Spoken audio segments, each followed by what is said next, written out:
저 같은 주식 어린이도 정말 쉽게 이해할 수 있도록 설명해 주셨죠, 어제. 이동훈 블루오크 대표 전화로 연결해 봅니다. 안녕하세요. 예, 안녕하세요. 네. 선생님, 제가 어제 선생님하고 인터뷰한 다음에 밤에 예. 주식 뉴스가 재밌더라고요. 이게 조금 알고 보니까. 네, 예예. 감사합니다. 저희 첫 번째로 미국 주식 시장 어떻게 마감됐는지 정리해 보면요. 예, 뭐 시장은 한 세 가지 정도를 기다리고 있는데 뭘 기다릴 때 보통 주식시장은 오르거나 내리지 않고 거의 제자리로 가는 그런 경향이 좀 있거든요. 근데 이제 시장에서 기다리고 있는 세 가지는 우선 이제 러시아하고 우크라이나의 전쟁은 끝날 것인가. 그러니까 이게 이제 왜 중요하냐면 미국의 물가를 자극하는 것들이 있는데 이게 뭐 유가가 올라간다든가 곡물 가격이 올라간다든가 이러면은 이제 주식시장에 영향을 받거든요. 근데 러시아와 우크라이나 전쟁이 끝나면 이게 좀 해소될 수 있기 때문에 이 전쟁 결과가 어떻게 되느냐 이걸 좀 기다리고 있는 중입니다. 지금 트럼프 대통령하고 젤렌스키 대통령하고 회담을 했잖아요. 그래서 네. 아직까지 뭐 최종 결과가 나오진 않았습니다만은 결과를 좀 보고 싶다. 이것 때문에 이제 투자자들이 좀 기다렸고요. 그 다음에 이제 또 하나는 미국이 9월에 금리 내리기를 정말 투자자들이 기대하고 있는데 그 금리를 내릴지 힌트를 주는 사람이 파월 의장, 미국 중앙은행의 이제 파월 의장인데 네.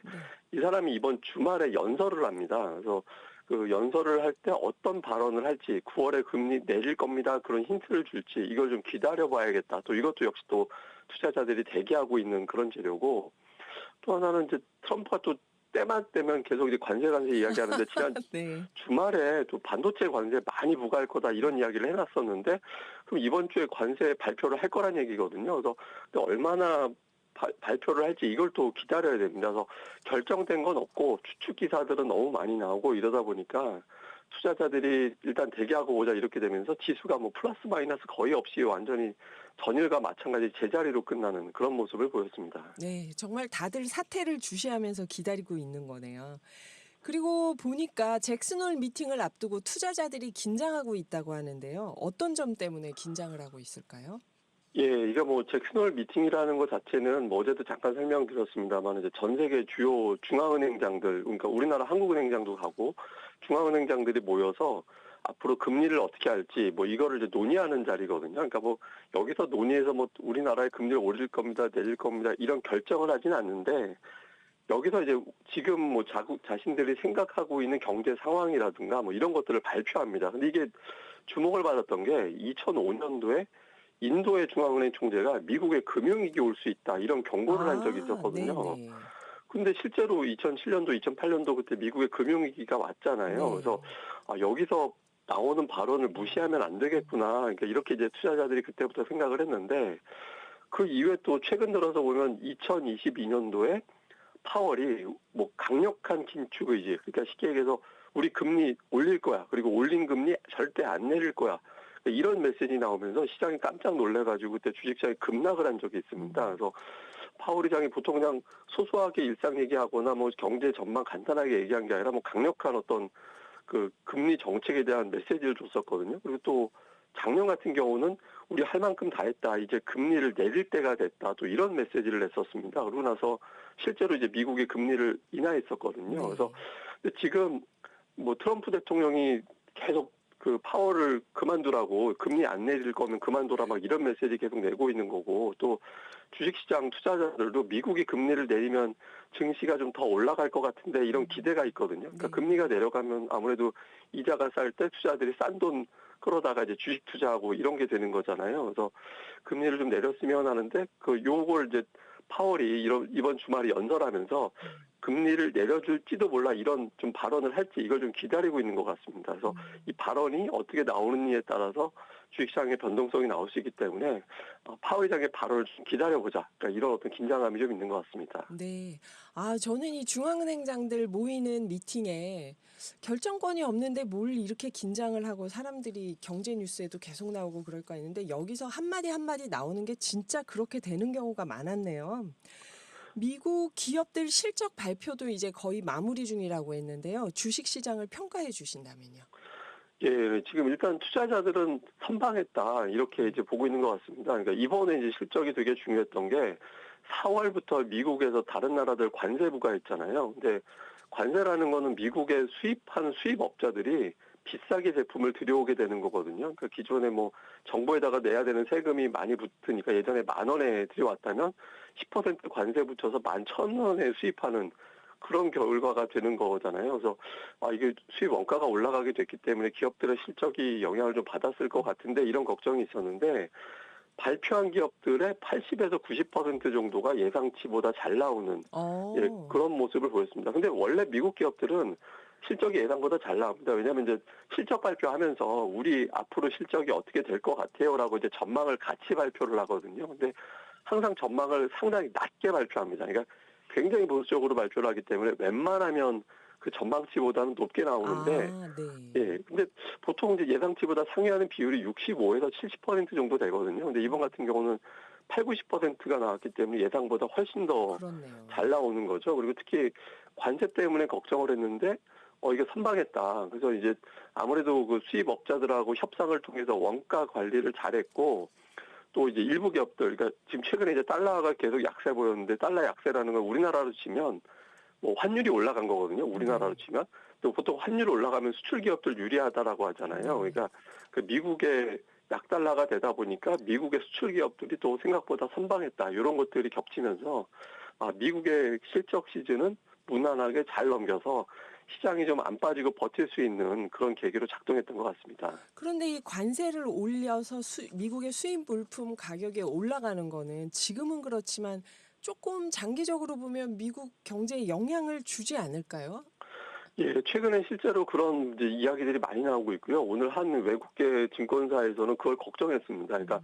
올해까지는 어떻게든 버텼는데 이제 내년도 되면은 지금보다 관세율이 더 높아지게 되고 제품 가격을 훨씬 더 올릴 거라서 이렇게 되면 소비자들이 과연 그 제품을 살 거냐, 그러니까 안 살 그러니까요. 가능성이 있고 그래서 이제 트럼프 대통령이 이걸 상쇄시키기 위해서 그러니까 세금을 깎아주고 규제를 완화시켜주고 이런 조치를 취하고 있거든요. 근데 음.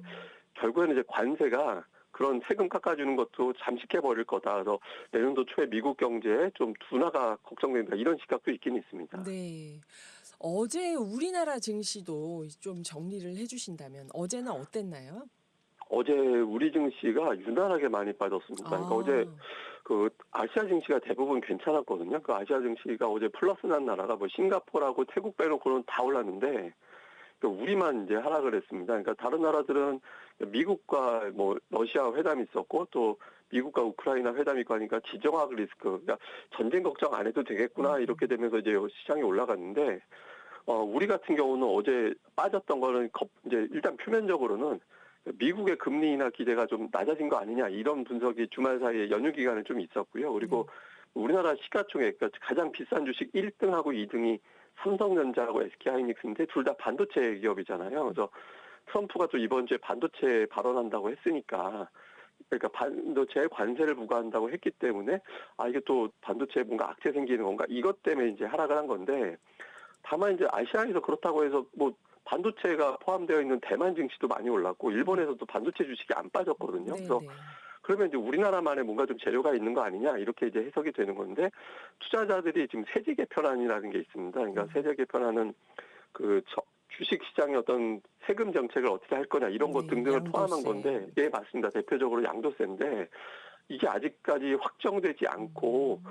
좀 이어지고 있어서 뭐 우리가 보통 주식시장에 제일 싫어하는 게 불확실성이라고 하잖아요. 그래서 아직 결정된 게 없다 보니까 이 상태에서는 조금 기다려봐야 될 것 같다. 현금 만들고 좀 기다려보는 게 좋을 것 같다라고 해서 반도체 관세와 이 정책 불확실성이 겹치면서 좀 하락하는 그런 음. 모습을 보였습니다.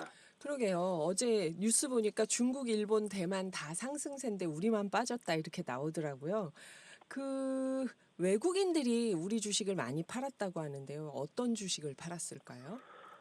어제 외국인들이 우리 주식시장에서 한 6천억 원 가까이 순매도를 했거든요. 근데 보통 뭐 매도했다라고 할 때 3천억 원 이상 매도하면은 많이 했다고 하는 겁니다. 근데 이제 그거보다 2배 한 거니까 어제 외국인들이 유난히 많이 팔았구나라는 걸 보여주는 건데 삼성전자하고 SK하이닉스 두 종목만 3천억 원을 순매도했습니다. 그러니까 아. 외국인 투자자들이 반도체를 매도했다라는 거는 이제 앞서 말씀드린 대로 트럼프 대통령이 관세를 부과한다라고 했기 때문에 여기에 대한 좀 긴장감이 있었구나 이렇게 이제 볼 수 있는 거고 다른 종목을 또 보니까 이제 KB금융, 신한지주 이게 은행주들이거든요.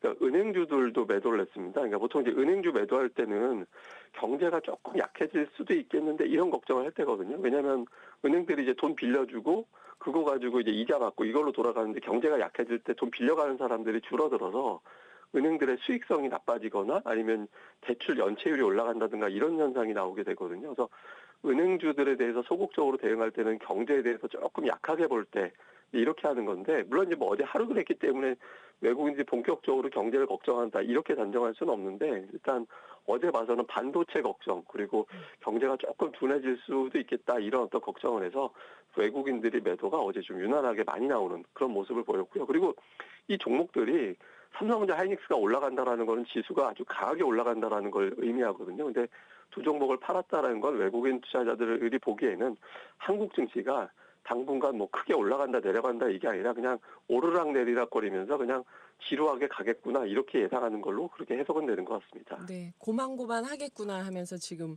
팔았다는 말씀이네요. 예.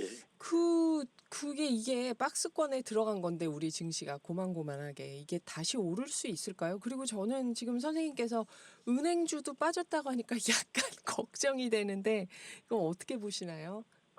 예, 근데 이게 뭐 우리 증시가 그동안 사실 많이 올랐거든요. 그러니까 전 세계 아, 1등이었잖아요. 그러니까 4월 이후만 놓고 보면은 전 세계에서 주요국 증시 중에서 우리나라가 1등이었습니다. 그래서 네. 우리 증시가 그렇게 강하게 올라갔던 거는 우선 이제 정치적인 불확실성 해서 이제 정치적인 리더십이 없었잖아요. 그러니까 근데 이제 대통령이 취임이 되고 하면서 뭔가 정책이 추진이 되는구나. 그리고 또 이 과정에서 그러니까 과감하게 규제 완화하겠다. 뭐 이런 어떤 음. 주식시장의 어떤 발목을 잡았던 요인들 제거할 수 있겠다. 이런 기대감이 좀 있었고 이런 부분들이 많이 작용을 해서 우리 증시가 좀 많이 올라왔습니다. 근데 이제 최근 들어서 오히려 이제 많이 오르면 보통 좀 쉬어갑니다. 그러니까 뭐 음.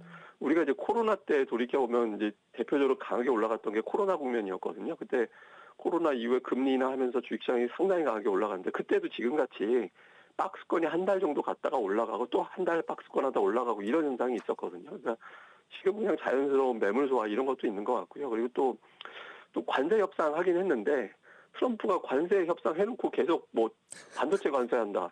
철강 관세한다. 이런 이야기 또 네, 계속하고 계속하고 있잖아요. 그래서 있죠. 예, 이런 요인들이 지금 나오면서 좀 횡보하고 있는데, 근데 대부분 보면 다 알고 있는 뉴스들이고, 음.